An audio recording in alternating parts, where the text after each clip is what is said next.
प्रिय दोस्त नमस्कार प्रणाम। हम निर्मला यादव और हमारे बहन आप लोगों के बीच में एक प्यारा सा विवाह गीत लेके आयल बानी। सुनी और कमेंट करके बताई रहो लोगन गीत कैसा लगत बा। जरूर पूरा गीत सुनल जाए, आनंद लेवल जाए। ना लेवल जाए तो पता ना चली गीत कैसा लगत बा। पूरा ना सुनल जाए तो जरूर पूरा सुनल जाए। बगल गवला बाबा बगीचा लगवला, बगल गवला बाबा बगीचा लगवला। अरे बाबा एक ना लगवला ने भूलवा बिना सुन लगे। अरे बाबा एक ना लगवला ने भूलवा बिना सुन लगे। बगल गवली बेटी बगीचा लगवली, बगल गवली बेटी बगीचा लगवली।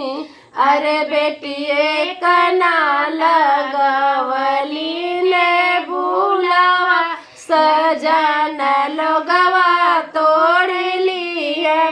अरे बेटी एक ना लगवली ने भूलवा सजन लोगवा तोड़ लिए।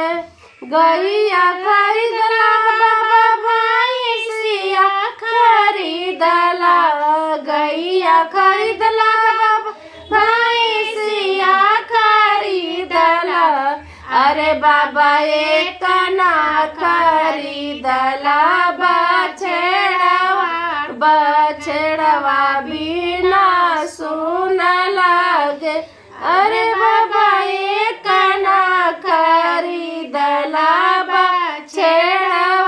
बछड़वा बिना सुन लगे। गैया खरीदली बेटी भैंसिया खरीदली, गैया खरीदली बेटी भैंसिया खरीदली।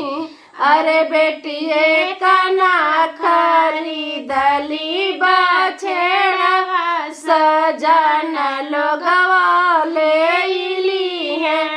अरे बेटी एक ना खरीदली बछड़वा सजन लोगवा ले ली है।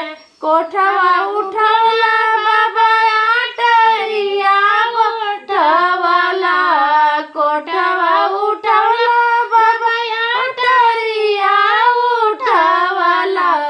अरे बाबा एक ना लगवला